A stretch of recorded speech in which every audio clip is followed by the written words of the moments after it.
Wanna wrestle? Head for the MBS Pro Wrestling Training Center at the Skywalkers International Sports Complex in Decatur. They start you off with cardio exercise and teach basic wrestling and performance techniques. You can also learn to be a referee, manager, or announcer. For more information, call 217-412-1677. The MBS Pro Wrestling Training Center, Central Illinois' only pro wrestling training facility, and the first session is free. One of Springfield's longest-running entertainment properties celebrates 10 years on Saturday, November 21st, when New Midwest Wrestling presents November Rain, the most action-packed, hard-hitting event of the year. Join Central Illinois' past, present, and future superstars at Lanphier High School on 11th and North Grand. For ticket information, go to newmidwest.com or call 816-2112, live November 21st at Lanphier High School.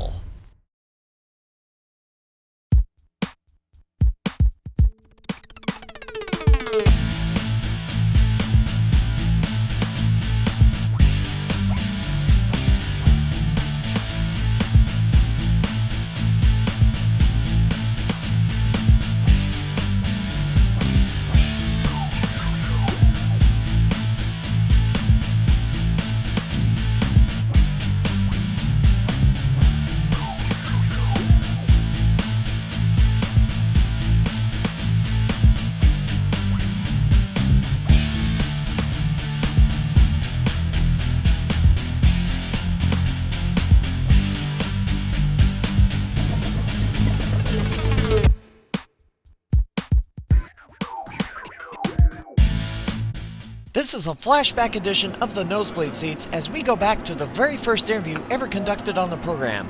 Central Illinois Wrestling's best kept secret, the Phoenix Twins, the best tag team never to wrestle in Central Illinois. Let's hear what local wrestling fans are missing out on. Ladies and gentlemen, welcome to the Nosebleed Seats. Very special edition here. One, this is my first live interview, and I have picked probably two of the hottest young guys in the Midwest for the interview. The Phoenix Twins, Dash and Tweek. That I did. Honestly, I mean, if you talk about Central Illinois wrestling, you talk about just the Midwest wrestling. These guys are live out of Champaign right now, but they wrestle all over Illinois, all over the Midwest. Guys, welcome to the Nosebleed Seats. And thanks once again for doing this for me. I appreciate it. You know, I know you guys are busy. You guys are all over the place for wrestling. And for you to take time out, sit down and chat with me about your guys' career and, you know, life in wrestling, I really appreciate it. Not a problem. Let's get right to it. When did you start watching wrestling? I think we're about 6 or 7 years old, right? It was right around 6 or 7. My dad was a big wrestling fan, so it was on the TV whenever it was on. I think the first couple times when we were kids, we kind of made fun of my dad because we were 5 and 6, and it was funny too. But then we actually sat down and watched it. You know, we watched guys like the Blue Blazer and the Red Rooster, and kind of almost the cartoony figures from then. And it's just, as a kid, how could you not get hooked on absolutely just immediately 5, 6 years old, hooked for wrestling? It took about 10 seconds. Once we watched it about 10 seconds, I was hooked for life. So. Well, you know, it's funny you brought up Red Rooster because when I was at NWA Midwest, and obviously Terry Taylor was there. Yeah, he is. Not one of his fond memories. No. But, you know, it's hard as fans, right? You know, because you see that. And, you know, that's one of the big characters of your lifetime because he was so creative. Well, I mean, that was just a character he did during the big boom, so he's never... One thing that Terry Taylor has I've heard him talk about this, and the one thing he said is that one thing people tend to forget is that he only did the Red Rooster for, 10 months? Yeah. You know, and 20 years later, almost 20 years later, people still remember him for that. So technically, there wasn't nothing bad, and he made a boatload of money doing what he did. So fantastic performer. Absolutely. You know, I mean, you believe the character, you believed who he was. You know, we get even 6 or 7 years old. We get to work pretty closely with Terry Taylor because he is the booker and he's backstage, almost like an agent for NWA Midwest. And Terry's a great guy, you know, and he's just very hands-on with the business and stuff. And he's just one of those guys that you love to listen to, love to learn from. So anybody who ever gives a crap about the Red Rooster, you know, he made a lot of money. He was a nationally known superstar. Never lack for advice. He's always got advice to you. The thing I remember Terry Taylor for more now is that his position backstage. So many guys in their careers, they burn themselves out, they don't ever do anything else. This guy's been able to transcend to backstage and make such a positive impact on guys like you and other young guys from WCW when he was there, and the WWE in his time there, and now in TNA. You know, I think that's just an awesome moment, like you just said. You know, you're able to sit down and you're able to talk with this guy who has been all over America. You know, completely cool to be not able to talk only to guys as like that. a performer, but also backstage. Yeah, you can tell when you talk to him, you can tell that he still cares because he's very hands-on with everything. I mean, he'll dissect your match for you, and he'll completely just tell you this is what you did right, this is what you did wrong, this is what you need to work on. There's not a lot of old-time guys that'll do that anymore. So I mean, it's really cool for him to do that and give us the time. And, it's really nice. That's good. That's a good deal. You guys are in that kind of position. So who were some of your guys' heroes? Oh man. That's hard. I think everybody liked Hogan. I don't think you could be alive at that time and not like Hulk Hogan. I'm a Hulkamaniac. Yeah, everybody is. Definitely a huge Jake Roberts fan. Oh yeah. As a 7-year-old watching me put the snake on TV, I mean, you could not love it, which is so awesome. the 25th is going to be a good time. Jake Roberts will be there August 25th. I have never met him before, so it's going to be cool. That's one of the great things about the business as a young guy. You get into it, and you get to meet these people that you watched when you were a kid that were like superheroes to you. Right. So you get them share a locker room with them, share a poster with them that people get to see. It's completely awesome. And it's really weird being in a locker room and you look over and there's Honky Tonk Man, or there's like King Kong Bundy, who we've done like a tag match with, or like you're in there with Jerry Lawler, and it's just really weird to look across the ring and see these guys, and it's just like wow, I don't know why I'm here. It's really cool. That's the same thing I think about when I sit down and just sit with you guys. Right. Because like I said, I seen this show in the Midwest, and it was fantastic. And, like to be able to just call you guys want to sit down and talk. It just amazes me as a fan, what you were speaking of the eras, and because obviously we started watching. I'm 27, right? So we kind of watched the same wrestling growing up. We're 24, by the way. Yeah, 24. Sorry, I meant to mention that. We're still a little young. Yeah, we're still young. And wrestling, and available. And wrestling for 7 years now. 24 years old and been wrestling for 7 years, and we'll get into your guys' training here in a minute. But what era do you prefer the most? Like my era growing up, and this isn't my interview, but my era growing up was the Attitude Era. Austin, The Rock, WCW, NWO. I love that era. And it was just so much magic and so much great wrestling in that era. What was your guys' era that you really definitely the late 80s. I think somewhere between about 87 through 80, roughly the beginning of 89, just that period where NWA was clicking, WF was clicking. You could do a punch and the crowd exploded and we made $1 million for doing it. If you go back and watch like Dusty Rhodes matches from like '87, he could do an elbow the entire match, and the entire crowd would go nuts the entire time. But at the same time, you can turn over and watch Hogan do the same thing on the other channel. So I mean, it's just the late '80s. I think is the greatest. And era more importantly, he made $1 million for doing this. Yeah. You can't get better than that. There's no top rope stuff. It was that. That's it. The difference. You guys talk about that. When Dusty Rhodes obviously made a return to WWE television, I think he was an agent actually backstage. My nephew just turned 12 today, actually. And huge fan of your guys. He was in Chicago with me watching you guys, and he's already got you guys autograph. He wanted to come here, but he had a birthday party. But he would have been he would have been conducting this interview actually. But Ric Flair and Dusty Rhodes in that era. We sit down and we watch that, and I'm just like, that's amazing. I still watch this guy perform. And my nephew's like, why's this guy out there? He has no idea. So I try to understand. I try to get him to do these tapes and stuff, or watch these tapes of the history of wrestling. He's just like, whatever. Yeah. But anyways, okay, moving on. So which wrestling company you just mentioned? Which wrestling company did you prefer watching? As a kid, definitely WWF, because I think it was way more colorful characters, and it was just what I mean. Bigger, everything was larger than life. Right. WWF. Now I prefer to go back and watch the NWA because the wrestling was so great on it. I mean, you got especially the tag wrestling. I mean, you got Rock and Roll in the Midnight there, which is some of the greatest wrestling of all time. So I mean, to go back and watch that stuff is now that's the era that we watch. Yes. What are some of your favorite wrestling moments? Oh wow! I remember crying as a child when Earthquake sat on the snake. If you did not cry when he sat on that snake, you have no heart. That was true drama, folks. That you can't make. You can't write that stuff. It's just too good. It's so weird because you try to think back on it, and it's just so much happens. Right? You can't think back of what. There's so many because wrestling just keeps going and going and going. And there's so many moments now that you're just like, I'm always going to remember that was cool. You don't. You know what I mean? Because wrestling is just such a cycle that you forget all the cool moments. I think the things that as a kid you remember is going to the live events and seeing the guys tagging their hands. As a kid, that is the coolest thing in the world. And now it's you more appreciate the athleticism, you appreciate the storytelling. But back then, I think the most memorable thing as a kid was just going and seeing the wrestlers live. Which is awesome. And you know what? That's the answer I usually get. Was it's actually at a live event. There's really no point in putting it out there because nobody's going to know what I'm talking about. Being in the attendance when Hogan came down the aisle and just being a part of that, the 15,000 people that were in the arena. That's what I get a lot. To this day, I still think Hogan pointed at me when he came out one time. I'll never go back on that. He came out one time and did this, and I just pretend he pointed at us. Yeah. So Greatest moment. greatest moment ever. Any favorite matches off the top of your head? You know? Wow. Almost, I think now the matches that I like the best are going back and watching guys like Arn and Tully. Almost any match those guys are in. Yeah. Arn Anderson, Tully Blanchard. Anything with Ric Flair and Dusty Rhodes. Anything with Ric Flair, Dusty Rhodes, Magnum TA. Those matches are because it's just so simple. You watch the movements that the guys make, and everything is so crisp, so perfect.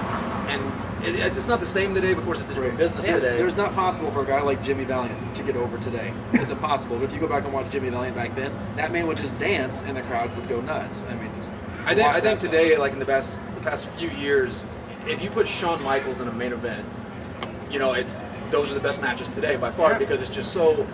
The storytelling, and that's what people don't get, is storytelling means more than a move. Yeah. And so if you put Shawn Michaels in a 20-minute main event, those are the best matches today. Yeah, that's what I always write about. If you guys have read any of my stuff, is the story. The story has to be good. The story is what's going to get people in there. Yeah. You know, and from that point on, wrestling, you know, as long as it's a good story, doesn't matter whether it's a comedy match or what. Any kid with a trampoline can hit a moonsault. Yeah. I mean, anybody can do it. It's just, You take gymnastics, you can hit a 450. It doesn't mean anything after you've seen it 2 or 3 times. what are your favorite tag teams from? Demolition, by far. I know they're we used to elite. paint our faces dorks. We used to paint our faces like Demolition. I was Smash. You always had to be Axe. I had to be Axe. Yeah. You gotta be. I know they're big superstar. for the Legion of Doom ripoff thing. I love those guys. You know, and I never seen that. I love Demolition too. You try to look at things differently. Crush was not a real member of Demolition, by the way. Not a real member. Yeah, Axe who's and Crush? Smash are the only two. There is no Crush. There was no Crush? How dare you, sir? Yeah, there is none. How does it There exist? Any favorite tag team matches, or are you just going back to Like I said, Wally and now if you're a tag wrestler now, you should watch everything with Rock and Roll Express and Midnight. If those two guys worked each other, you have to watch it. Gold. Yeah, they can't do no wrong. Those are the best possible matches to watch. what kind of autobiographies have you guys read any I autobiographies? think almost every one they've printed. I think we've definitely the Foley books. Everybody talks about that. Yeah. Totally awesome. I think because of the sense of humor that he uses. The Flair book because I think it was kind of insightful. I think the one book that no one has read and they need to read is the Ole Anderson autobiography. It is the best look inside of like the business of wrestling. How it was actually ran back then, because it was a dirty business. You know? Whether he's totally lying or not doesn't matter, because you don't know whether it's the truth or Well, not. most guys just give you just really quick ABC. overview of everything, and he goes in depth over the money, over how he would book the shows, how the talent acted backstage. I mean, he goes in depth on everything. To me, that book is like a tool that if you're getting into this business, read that book. Okay. Because it is he just takes you through every single step of what wrestling is and why it works. Okay, so Ole Anderson, I didn't even know Ole wrote a book. Yeah. But what was the best advice you guys have gotten? One of the autobiographies. I think out of the Ole Anderson book that if you're not making money or you're not trying to be successful, there's no reason to be here. I mean, it's great to love it and to have fun, but if you don't take this as a business and you take this as a hobby, that's what you're going to get out of it. It's going to be a hobby to you. But if you take this as a business, like a lot of people don't, if you take this as a business, you take it seriously, you can get so much more out of it.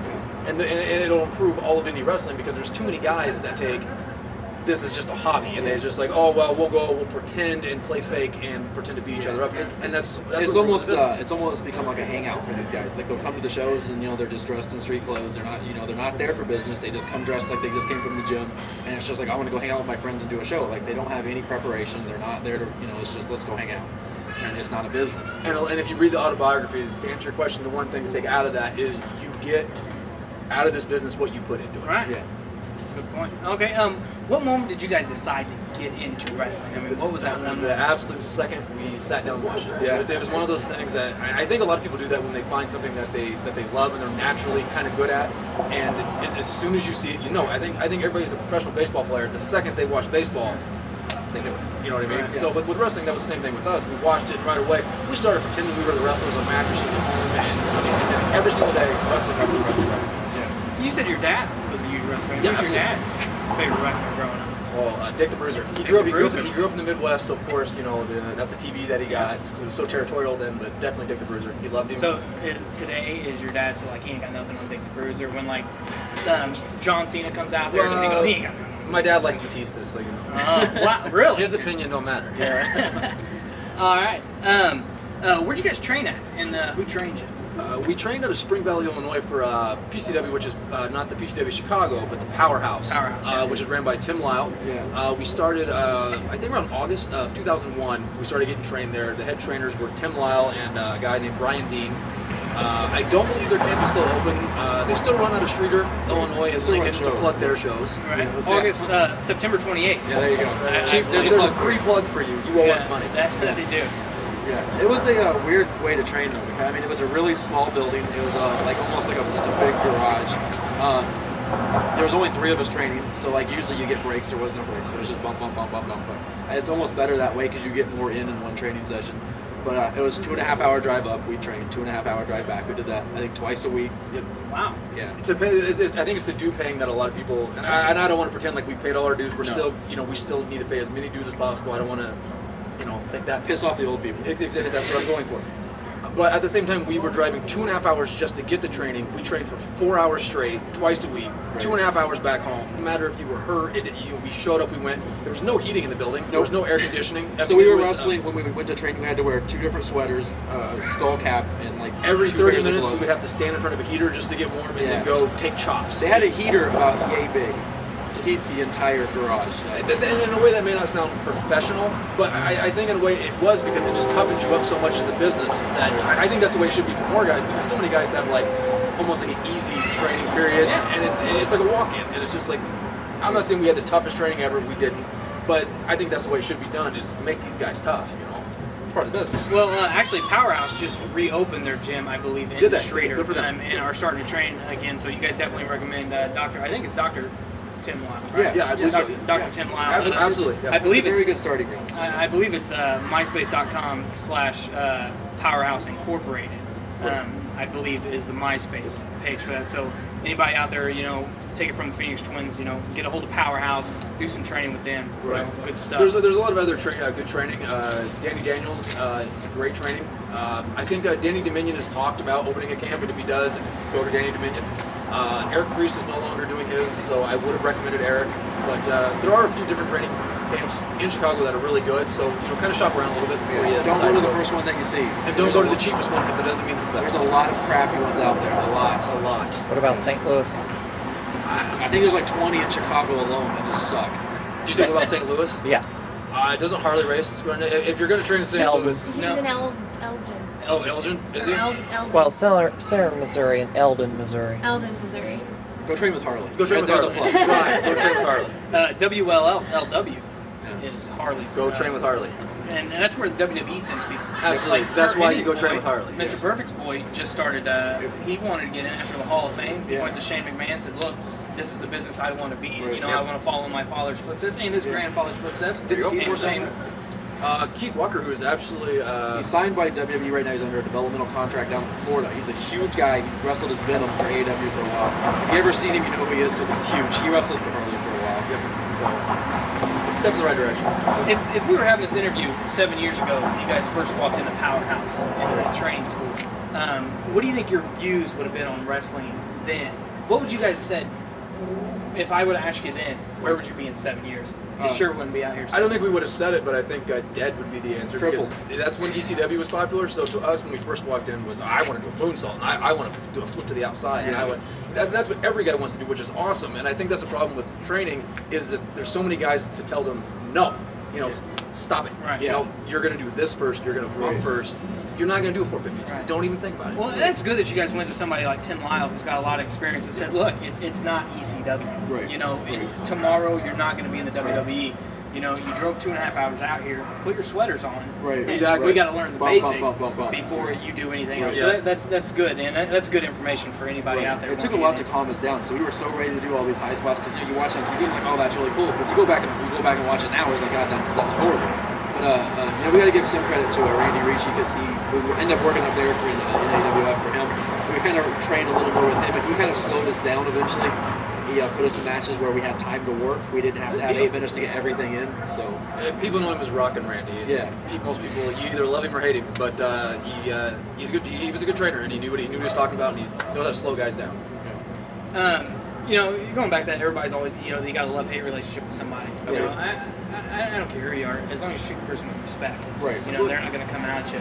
You know, everybody always says Ed Schumann, you know, Market Orders. Yeah. You know, Yeah. I had a chance to talk to him for just a brief couple seconds, and it was more of a, hey man, love the show, you know, Right. and he was like, hey, thanks. Yeah. You know, and he moved on. It wasn't nothing grouchy about it or No, anything like that. I personally have never had a problem with it at all. When you walk into NWA, you know immediately who's in Oh, charge. yeah. Oh, yeah. Ed Truman is in charge. Yeah. That's the way it should be ran. He's not friends with the boys. He's not there to be nice. He's there to be on You the know, show on and the be a show. boss. And I wrote in the nosebleed, I wrote about that show, that the minute you walk in, you know who Ed Schumann Yeah, is. absolutely. And Yep. any promoter out there that wants to learn how to run a promotion, Yep, you watch need Ed to go Schumann. up there and Yep. watch Ed Schumann. Yep. Yes, No matter sir. how much ever he'll charge you to sit next to him Yeah. backstage and run a show. Yeah. You need to go there and watch Yep. Ed And Schumann. by God, Ed Truman pays you before the show. Yep. He's Yeah. a man among men for Yeah. that. And I have heard that before too. The minute you walk in, he'll There's pay no you. waiting around for 2 hours after the show eating a piece of pizza. You get paid, you wrestle, you leave. That's the way it should be.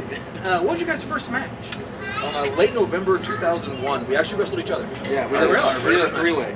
No, we didn't. That was the second match. We did, we did. Freeport, Illinois. Yeah. We wrestled each other.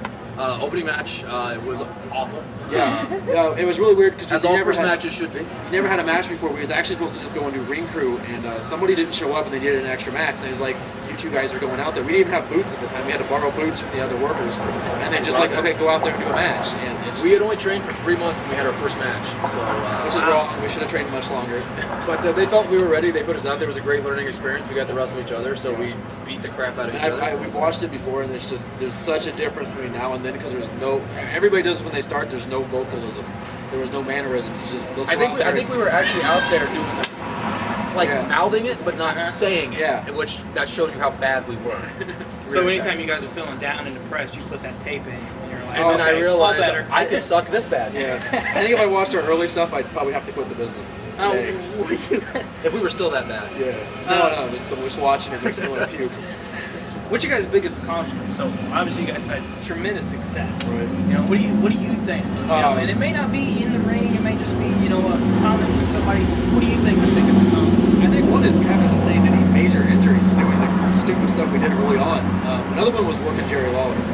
I think that was like, I think if anybody out there can work Jerry Lawler or just listen to him, he's brilliant. Was this in Memphis? No, this was in, this is for an NAWF show in northern Indiana about 3 years ago. Yep. If you could work Lawler or just talk around, we learned so much in one match. Because he gets so much out of every single move. And just talking over a match with him is just, you learn so much.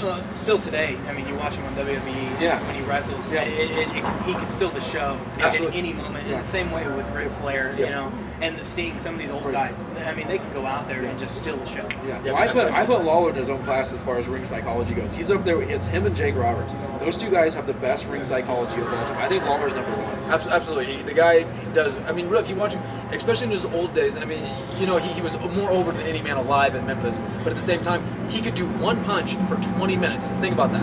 One punch for 20 minutes. Crowd was going nuts. And You know what I you mean? watch some of that old Memphis tapes. It's amazing. And the crowd's in a riot from the beginning of the match to the end of the match. Right, and not just Andy Kaufman stuff. No. Yeah. That's all people know. But he's With everybody, he could take a bum off the street and make him a superstar overnight just by wrestling Jerry Lawler. So, what are some of your other favorite moments? Not necessarily, obviously, Jerry Lawler is a big moment. What are some of your other I think one of the one thing that I always feel so good about is when you get, I don't want to say respect, but when your peers, the guys that you love wrestling, the guys that you like watching, when they tell you that they like your work, that they trust you almost out there, they respect you as a wrestler, it's just like, there's not enough of that, you know what I mean? There's not enough guys that, I think that can maintain that to where we have a lot of guys come up to us and they say, hey, we like your work, hey, we like working with you guys. And it's like, to me, that's like the coolest thing in the world is when a guy likes our stuff. Or when you're not around and guys are putting you over. Like Eric Priest talks about us all the time. At least I heard that he does. He says really. We think it's good. Yeah, he says really nice things about us, and it's just really nice to have those top guys like in Chicago say so many nice things about us. You know, like a lot of guys fought to get us into AEW. You know, we worked one match for them. And I think it was Ryan Boz, Dan Lawrence. Yeah, we worked them, and they both said, "Hey, you've got to get these guys in here. You got to get." To me, that's a huge compliment when they say we want you guys here. You know, we want you guys here so we can work you. Exactly. To me, that is the greatest thing you can hear from any other one. Any of them made you cry? No. Not. I wait till I get home, and then I put my face down on a pillow and weep just a bit. What have been some of your favorite feuds so far in you guys? One of them we had for about 2 years was Wow, that's a long feud. Yeah, with Brandon Blaze and Ryan Rogue for Randy. I think we worked them every show for 2 years. Yep. Which it just got to the point of being This is insane. Powerhouse? No, this is NAWF out of Wisconsin, I think. It was about a year and a half. We feuded with them.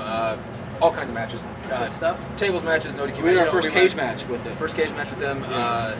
It was just one of those things. I think it's so hard to find guys that you just click with. You know what I mean? I mean, you can get in there and have good charisma with a lot of guys, but we just clicked with them where everything flowed well. The crowd loved what we did, which is a rarity sometimes, and it was just really awesome. And that's definitely my favorite feud we've ever done. That was so many years ago, but it still holds up because it lasted so long. And where was that at again? It was out of southern Wisconsin. I think they ran around the Madison area. Okay. So. All right. Now you guys pretty much run as heels. Yep. Every tape I've seen, you guys have been yeah. heels. Speaking of tape I've seen, you guys, and I forgot to tell you this before we started, you guys' chemistry together. Right. Amazing. Right. Amazing. I mean, for being so young, you Yeah. know. Obviously, you've been training for a very long Right. time, but I mean, your two chemistry is Right. just amazing to me. But now you guys pretty much run as heels. Yes. Yes. Do you prefer running as heels other than face? Well, the heels, yeah, because the heels get to lead the match. Heels always lead the match, and I hate having people tell me what to do. I don't like it, but We I are get just to- talking about wrestling right now, right? No, everything in life. Everything. I've been Don't told. you tell me what to do. I've been told we're natural heels. People just come up and say, "God, you guys are just jerks." So I mean, We take that as a yeah. Babyface is. I like actually babyface because it's easy. Because all you, especially down south, because all you do is sell. You want to see us be baby faces? August 25th. Yeah. AAPW. Shoot plug. Shoot plug. You know, going back to you guys, you know, not knowing, I forgot to tell you, when you walked into NWA, no gimmicks needed. Right. When I first met you, my nephew and I were sitting on the bench, you guys were standing behind us. You guys walked in top clothing. Yeah. Absolutely. Tie and everything. Yep. And I had seen your interview with Joey Easterman Yep. that was posted on the website Yeah. prior to this. Right. And I knew at that moment when you guys walked in, I'm like, wow, these guys are not here to hang out with their buddies. Nope. No. These guys are here because they work here and they're here for business. I mean, you guys were tie and all. I mean, you guys looked sharp, and I mean, obviously, you guys stood out. When, you know, a lot of guys, not knocking anybody else who didn't show up like that, because I mean, obviously, that was a star-studded show. I mean, you can't say anything bad about anybody that was at that show. But I mean, you guys being the young guys, and probably, I say probably the most unpopular ones on the card. Yeah, I mean, almost. you guys agree with me? on that one? Pretty close. Yeah. We're just I think we're still so unknown there. Right. Maybe that's not it. I don't know, but I would like to think it's because we're so unknown there still. But you guys walked in a tie, and I was very impressed. I mean, I knew you guys were there Right. for business. Well, it's all about how, again, it's how you represent yourself. If you walk in wearing cutoff shorts and a t-shirt, people are going to say, "Well, here's some kid walking in." But if you dress business, people are, you know, people only see what you let them see. So if you walk in looking like business, they're going to think, "Hey, these guys are here for business." I think when a fan buys a ticket, the thing is they don't buy a ticket from bell to bell. They buy a ticket from the second they walk into that door, or they see the first wrestler, till they get in their cars and they go home. The show started, guys. You know, Yeah. I think that's why we wear the clothes that we do, is because you want to present it as this is going to be a show. Right. These guys are the wrestlers. This is the show. We don't dress like this at shows. Yeah, No, not at all. This is They beer don't. drinking clothes. This is right. They don't. They're half toasted already. They're good at it. You guys probably need another one by now, don't you? Eventually. Getting low.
One of Springfield's longest-running entertainment properties celebrates 10 years on Saturday, November 21st, when New Midwest Wrestling presents November Rain, the most action-packed, hard-hitting event of the year. Join Central Illinois' past, present, and future superstars at Lanphier High School on 11th and North Grand. For ticket information, go to newmidwest.com or call 816-2112, live November 21st at Lanphier High School.